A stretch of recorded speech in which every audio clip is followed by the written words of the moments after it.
गए। जय हिंद मेरे सभी प्यारे भाइयों को, मैं राहुल एक बार फिर से आप सभी का स्टडी आइकन में स्वागत करता हूं। तो आज हम करेंगे ज्योमेट्री। तो आज क्या कल भी ज्योमेट्री करी थी, ठीक है सर, देखना यहाँ तक दिख रहा है। तो ज्योमेट्री सर्कल के क्वेश्चंस चल रहे हैं। तो आज कुछ कंसेप्ट उठाते हैं। सबसे पहले देखिए, आपने इस तरह से देखा होगा, कभी कभी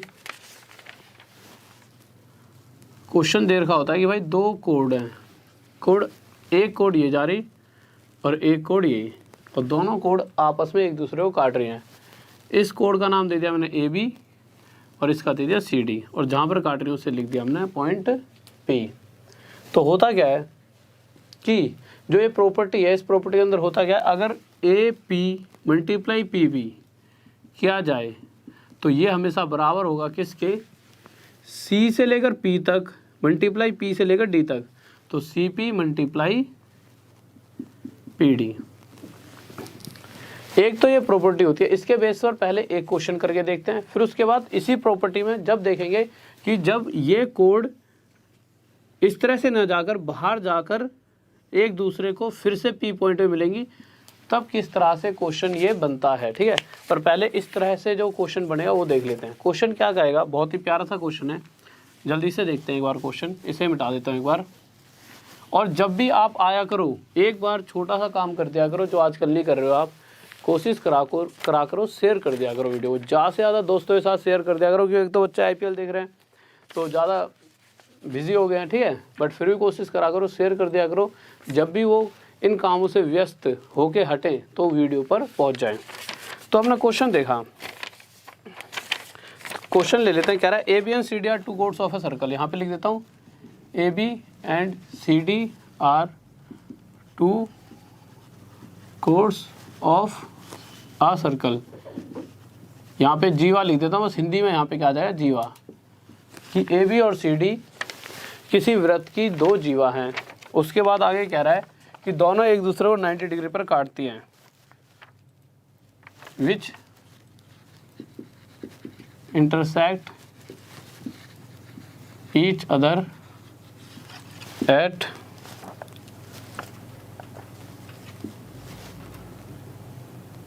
angle E, point E, at, sorry वही मैं कह रहा हूँ 90 डिग्री लिखा है, एट राइट एंगल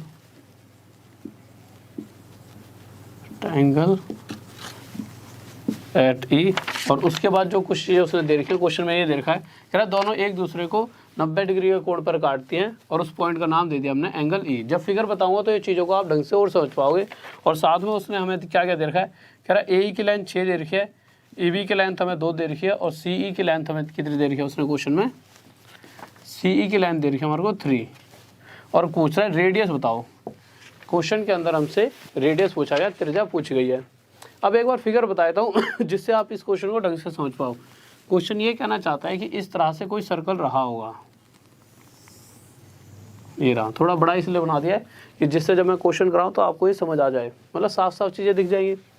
सबसे पहले पहली लाइन पढ़े, क्या करा, ए बी और सी डी सर्कल की दो कोड हैं, तो मैंने बना दिया ए बी और सी डी, इसको ए बी नाम दे दिया और इसको सी डी नाम दे दिया। ये सर्कल की दो जीवा हैं। उसके बाद दूसरी लाइन पढ़ी तो उसमें कह रहा है कि दोनों ने जहाँ पर काटा है वहाँ पे 90 डिग्री का कोण बनाया है, तो मैंने यहाँ पर 90 डिग्री का कोण बना दिया, और इस पॉइंट का नाम मैंने क्या दे दिया, ई, क्योंकि मैंने नहीं दिया, क्वेश्चन साफ साफ कह रहा है ये जो पॉइंट है ये है ई। उसके बाद जब आगे आते हैं तो आगे जो भी चीज़ें हैं आगे बाद में बढ़ेंगे। सबसे पहले इसके हिसाब से थोड़ा सा क्वेश्चन आगे सोल्व करते हैं। तो मैंने देखा यार ए ई की लेंथ कितनी दे रखी है, 6, तो ए से लेकर ई तक हो गया 6। ई बी की लेंथ कितनी दे रखी है, 2, तो ई से लेकर बी तक कितनी हो गई, 2। उसके बाद मैंने आगे देखा सी ई कितने दे रखा है, 3, तो आप क्या करोगे, सी से ई तक 3 तो ई से लेकर डी तक की लेंथ अगर मैं निकालना चाहूँ तो निकाल सकता हूँ।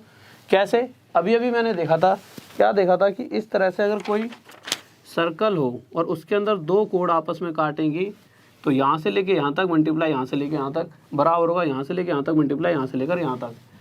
तो इसी तरह से अगर इस क्वेश्चन को सोल्व करें तो मैं कह सकता हूँ ए से लेकर ई पॉइंट तक भाई जहाँ तक कट रहा है मल्टीप्लाई ई से लेकर नीचे कितना है बी, हमारा बराबर होगा किसके, सी से लेकर ई पॉइंट तक मल्टीप्लाई ई से लेकर डी पॉइंट तक। इतनी सी बात तो हमें साफ साफ पता है, तो अभी थोड़ी देर पहले हमने सीखा ही था। अब अगर मैं यहाँ पे वैल्यू रख दूँ तो मुझे पता है ए ई की वैल्यू 6 है, यहाँ से देख लो, चाहे यहाँ पे भी मैंने लिखी दी है। और ई बी की वैल्यू अगर हम देखेंगे तो कितनी है 2, सी ई की वैल्यू हमारी 3 है और ई डी तो हमें निकालना है, उससे ही हम आगे जाके क्वेश्चन को सॉल्व कर पाएंगे। अब अगर जब यहाँ से मैं काटा पीटी करूँगा तो 3 से जब मैं 6 को काटूंगा तो 2 पे कट जाएगा, 2 2 जा 4, तो ई डी की वैल्यू आ गई मेरे पास 4। ये मैंने यहाँ पे रख दी ई डी की वैल्यू 4। इतना तो अब क्वेश्चन सॉल्व हो चुका है, तो इतना पार्ट सॉल्व हो गया। इसका स्क्रीनशॉट लेना है, स्क्रीनशॉट ले लो। इसको एक बार मैं मिटा देता हूँ। इस बात में किसी बच्चों डाउट जल्दी से बताइए, कोई दिक्कत नहीं है। एक सेकंड, एक चीज़ और यार, ठीक है, बहुत बढ़िया, 4 तो सबने निकाल दिया, बहुत बेहतरीन, गजब। पर उसने हमसे ईडी तो पूछा ही नहीं था, ईडी पूछा होता तो हमारा काम यहीं पर ख़त्म हो गया था। उसने हमसे पूछी क्या है, रेडियस। रेडियस मतलब इस वृत्त की त्रिज्या, सर्कल की रेडियस पूछी है उसने। अब मुझे एक छोटी सी बात बताइए यार आप, कि अगर मैं यहाँ से लेके यहाँ तक सीडी, पूरी सीडी की लेंथ जानना चाहूँ तो आप बता दोगे? आसानी से बता पाओगे। कैसे बता दोगे? आप क्या कहोगे, सर ये हिस्सा 3 है और आगे का हिस्सा ये 4 है, तो टोटल सी से लेकर डी तक की लंबाई कितनी होगी, 7। तो मैं अब सब कुछ मिटा देता हूँ, तो ये पूरी कितनी हो गई मेरी, यहाँ से लेकर यहाँ तक 7। अब उसके बाद आगे आए, अगर मैं ये जानना चाहूँ कि ए से लेकर बी तक की लंबाई कितनी है, तो आप मुझे आसानी से बता दोगे कितनी है। तो आप कहोगे सर ए से लेकर बी तक की लंबाई 6 और 2 कितनी हो जाएगी, 8। तो ये हमारी हो गई 8। इतनी सी बात हुई, कोई दिक्कत नहीं है। तो अब नेक्स्ट स्टेप पर आते हैं। आपको थोड़ा धीरे बता रहा हूँ इसलिए कि इस चीज़ को आप ध्यान से समझ पाओ, ठीक है। अब होगा क्या, अगर यहीं कहीं कोई सेंटर रहा होगा, अगर यहीं कहीं सेंटर रहा हो सर्कल का, जिसे मैं दे देता हूँ ओ, और अगर इस सेंटर से मैं एक लाइन इस तरह से डालता हूँ सी डी पर, कि ये मैंने इस तरह डाला कि यहाँ पर आके ये दोनों मिलकर 90 डिग्री का कोण बना रहे हैं। कहने का मतलब यह है कि मैंने ओ से सी डी रेखा पर एक परपेंडिकुलर डाल दिया, एक लंब डाल दिया, इसको मैं नाम देता हूँ एन। और मुझे ये बात भी पता है कि किसी भी सर्कल में अगर कोड पर सेंटर से परपेंडिकुलर डाला जाएगा, लंब डाला जाएगा, तो वो इस कोड को हमेशा 2 बराबर हिस्सों में बांटेगा। अगर इस पूरी कोड की लंबाई 7 है तो मैं कह सकता हूँ ये एन पॉइंट इसको, मतलब पूरी लाइन को 2 बराबर हिस्सों में बांट देगा। और 2 बराबर हिस्सों में बांटने मतलब 7 को 3.5 और 3.5, इधर का हिस्सा 3.5 और इस तरफ वाला हिस्सा भी 3.5 का हो जाएगा। चलो ठीक है, मुझे यहाँ से एन डी की वैल्यू मिल गई 3.5। पहला पॉइंट क्लियर। अब आप कहोगे सर आप इसे निकाल क्यों रहे हो एन डी को? आप मुझे बताओ, मुझे रेडियस निकालनी है। तो रेडियस मतलब अगर मैं यहाँ से सेंटर से इसको खींचते हुए लाइन को यहाँ टच कर दूँ तो ये रेडियस हो गई। और रेडियस निकालने के लिए अगर मुझे ये 90 डिग्री का कोण भी है, मतलब ये राइट एंगल ट्रायंगल है, तो मुझे पता है कि अगर ये साइड और ये साइड मुझे पता लग जाए तो कहीं ना कहीं मैं रेडियस आराम से निकाल लूँगा। इसीलिए मैंने ये तो निकाल लिया है। अब मेरी बात आती है यहाँ से लेकर यहाँ तक की ऊंचाई कितनी होगी। उसके लिए क्या करा मैंने, फिर से यहाँ पे एक परपेंडिकुलर डाला यहाँ से, और मुझे पता है सेंटर से कोई भी अगर परपेंडिकुलर या लंब किसी कोड पर डलेगा, इसको मिटा देता हूँ तो जिससे आसानी से समझ पाओ आप।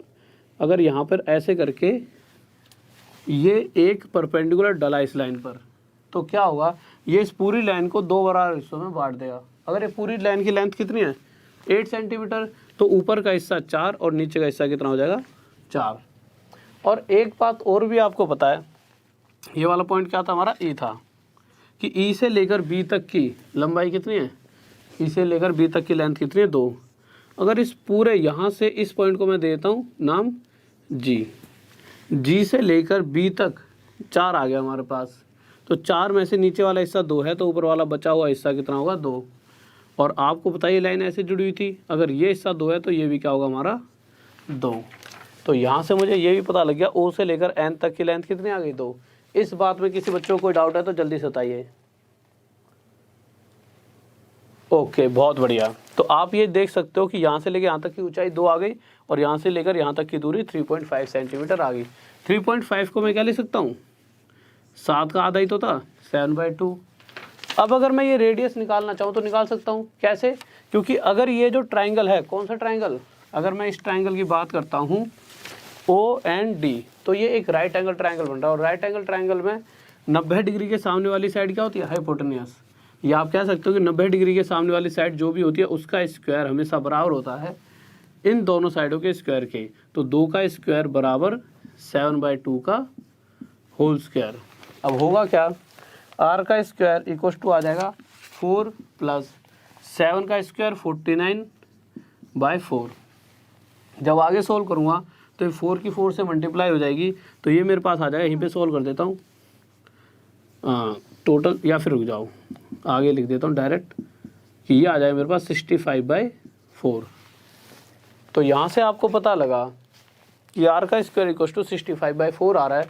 अब जगह इतनी है नहीं इसलिए यहीं पे लिख देता हूँ डायरेक्ट इसको। तो r का स्क्वायर कितना आ गया? 65/4। अगर मैं इस स्क्वायर को उधर ले जाऊँ तो रूट डालेगा, और रूट डालते ही r की वैल्यू क्या हो जाएगी? √65/2। और यही हमारा क्या हो जाएगा? आंसर। इस बात में किसी बच्चे को डाउट? जल्दी से बताइए। बहुत बेहतरीन भाई, बहुत बढ़िया। 2 कैसे आया? 2 मनीषा, 2 कैसे आया? इधर देखिए आप, जिस बच्चों को ये समझ नहीं आया, जिस बच्चों को ये वाला 2 कैसे आया, मुझे लग रहा है ये बहुत से बच्चों को समझ नहीं आई बात। ये वाला 2 कैसे आया? क्वेश्चन समझ आ गया कि अगर ये 2 होगा तो ये 2 होगा, इतनी बात तो समझ आ जाएगी। उसके बाद तो फिर आप सोल्व कर ही लोगे, r की वैल्यू ये आ जाएगी। बट एक बार फिर से देख लेते हैं कि ये 2 कहाँ से आया। तो आप इस तरह से समझिए। आपको मैं दोबारा से बताता हूँ, एक चीज़ मिटा देते हैं जिससे आप आसानी से समझ पाओ। इस बात में तो किसी को दो राय नहीं होगी कि ये A से लेकर B तक की लंबाई 8 है। कैसे? E एक पॉइंट यहाँ पर था, A से लेकर E तक की वैल्यू कितनी थी? 6, और E से लेकर B तक की वैल्यू कितनी थी? 2। तो 6 और 2 टोटल कितना हो जाएगा मेरा? 8। इस बात में किसी बच्चों को डाउट नहीं होना चाहिए, ठीक है। अब मुझे एक बात बताइए,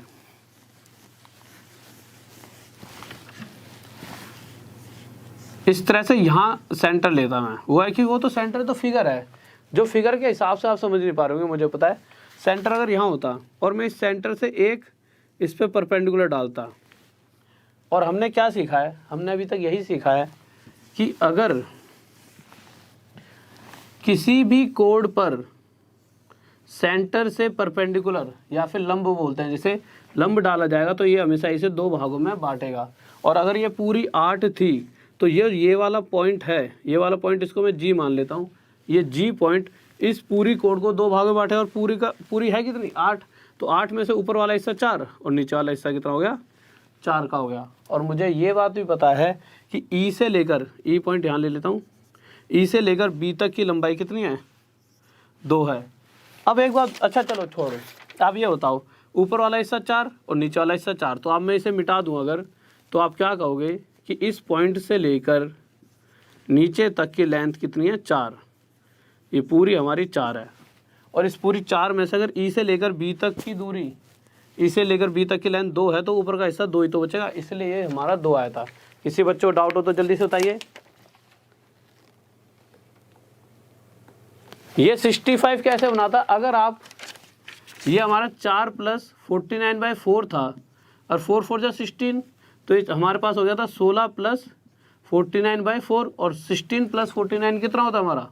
65। इस तरह से हमारा 65 बन गया था। नेक्स्ट क्वेश्चन की तरफ चलते हैं, ठीक है।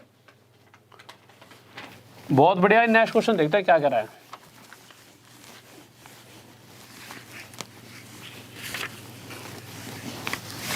तो नेक्स्ट क्वेश्चन देखते हैं एक बार।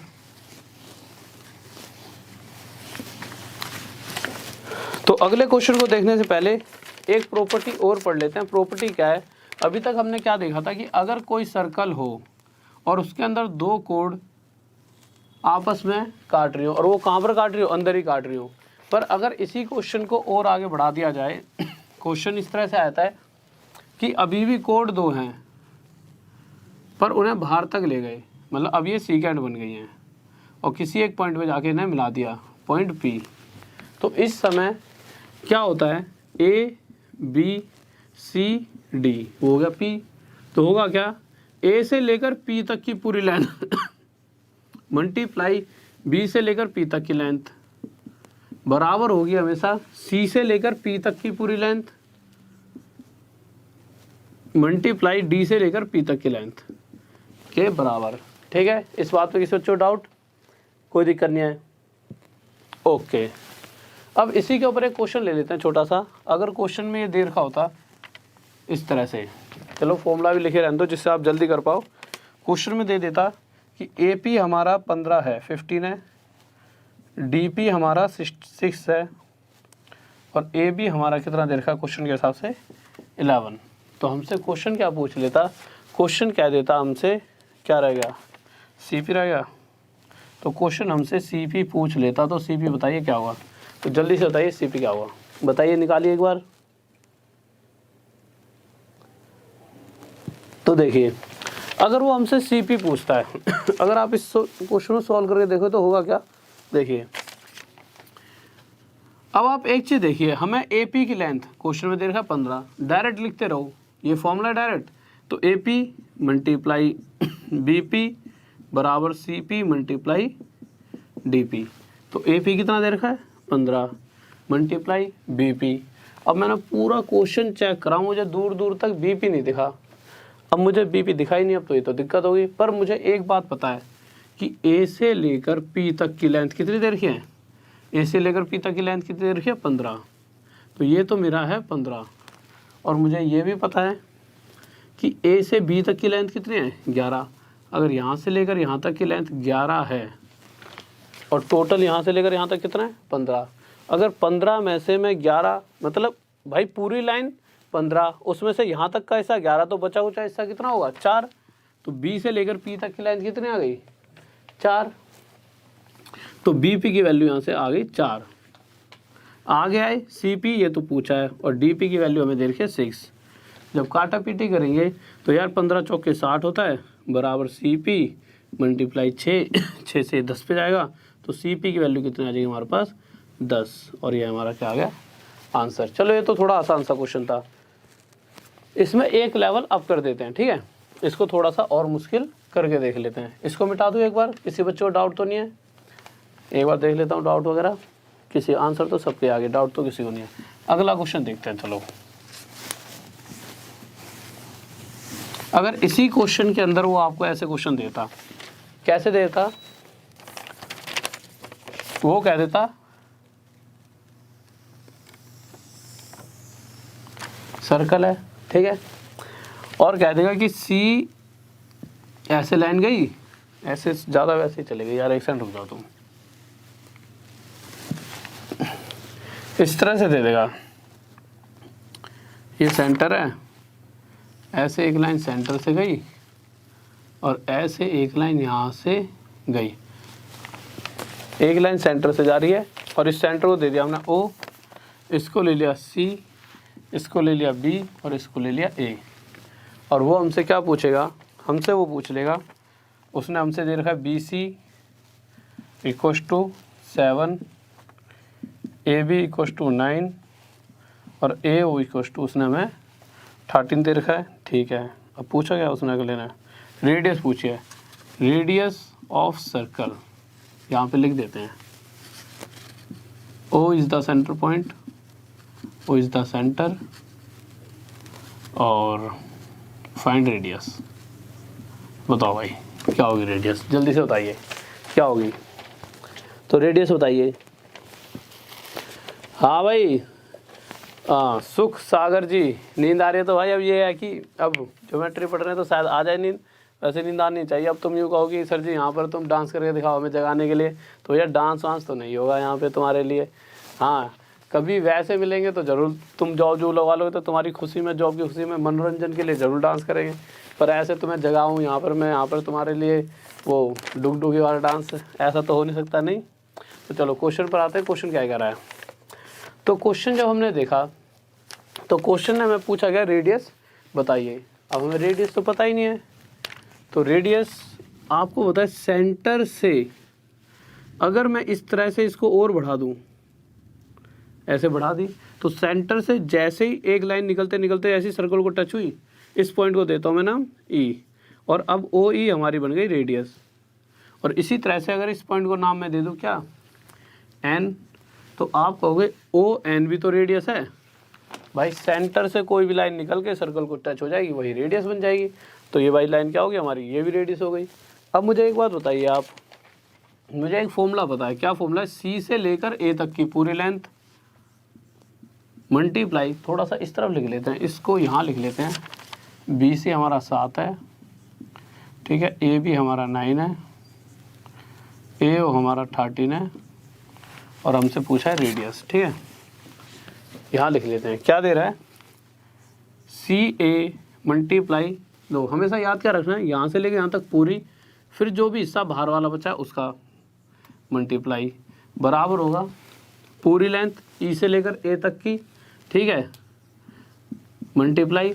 अब अगर ई से लेकर ए तक तो हो गई, अब कौन सा वाला हिस्सा, अंदर वाला या बाहर वाला, तो आपको सर बाहर वाला हिस्सा, तो एन से लेकर ए तक, तो बाहर वाला हिस्सा ले लिया एन से लेकर ए तक। इतनी बात हो गई। अब आगे चलते हैं। तो मैंने देखा सी से ए की लेंथ कितनी दे रखी है क्वेश्चन में, तो क्वेश्चन के अंदर सी से लेकर ए तक की लेंथ तो नहीं दे रखी, पर मुझे ए भी दे रखा है कितना 9 और बी सी दे रखा है 7। तो अगर मैं इन दोनों को जोड़ दूँ तो 9 और 7 कितना होता है 16। तो सी आ गया मेरा 16 मल्टीप्लाई बी ए कितना दे रखा है 9 कर दिया। अब इस पूरी लाइन की लेंथ तो नहीं पता, पर मुझे एक छोटी सी बात बताई कि ओ से लेकर ए तक की लेंथ कितनी है 13।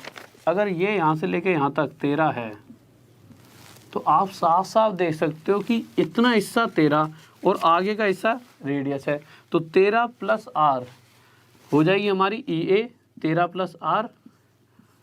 और मुझे पता है पूरी लाइन के साथ में आगे यहाँ पे क्या मल्टीप्लाई होगा, मतलब अगर एन ए की वैल्यू चाहिए तो एन ए की वैल्यू क्या होगी, अगर इस पूरे 13 में से मैं इस हिस्से को मतलब आर को हटा दूँ तो एन ए हो जाएगा 13 माइनस आर।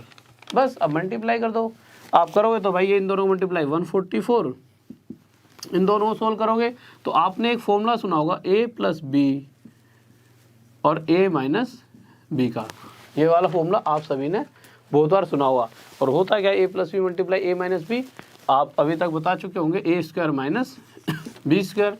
तो इसी हिसाब से अगर यहाँ पर भी ए प्लस बी ए माइनस बी बन रहा है तो वो क्या जाएगा, ए का स्क्वायर मतलब 13 का स्क्वायर 169 माइनस बी मतलब आर का स्क्वायर। अब जब मैं आगे आया तो मैंने माइनस वाला आर इधर लिया है तो ये हो गया आर का स्क्वायर, 169 में से 144 मैंने माइनस कर दिया, नीचे तक जाएगा नहीं, तो इधर आ जाते हैं।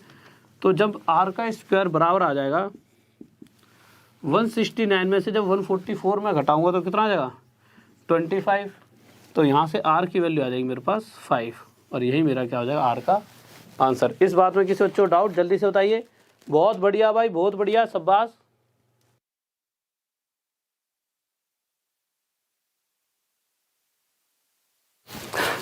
तो रेडियस कितना हो गया 5, और ये हमारा क्या हो गया आंसर। इस बात में किसी बच्चों को डाउट, कोई दिक्कत नहीं है, बहुत बढ़िया।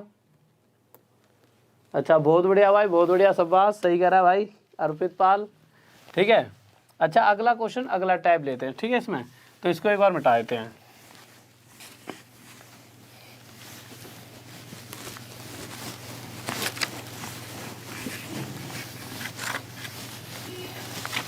तो क्वेश्चन पर आते हैं क्या कह रहा है। तो अगला क्वेश्चन हमने देखा,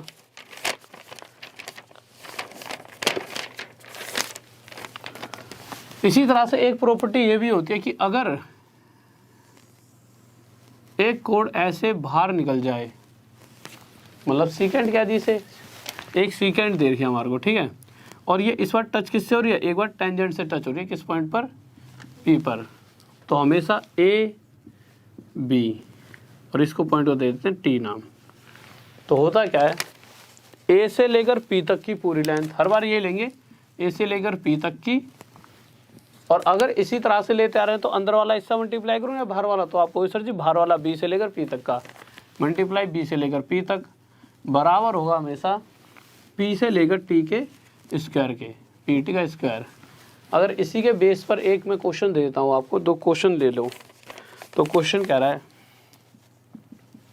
ए पी की वैल्यू 9 है, ए बी की वैल्यू 5 है, तो पी टी बताइए। अगर क्वेश्चन इस तरह से देता है, कह रहा ए पी 9 है, ए बी 5 है, तो पी टी की वैल्यू बताइए। तो जल्दी से बताइए पी टी की वैल्यू क्या होगी। तो आप क्या देखोगे, आप देखोगे कि AP हमें 9 दे ही रखा है यार पूरा पूरा, चलो सीधा वैल्यू ही पुट करते हैं। AP मल्टीप्लाई BP बराबर PT²। आसान सा क्वेश्चन मैंने इसलिए दिया है कि इस क्वेश्चन को आप जल्दी से जल्दी करके सीख जाओ कि क्या चीज़ है। तो अभी तक आपने आंसर दे दिया होगा, एक बार देख लेता हूँ।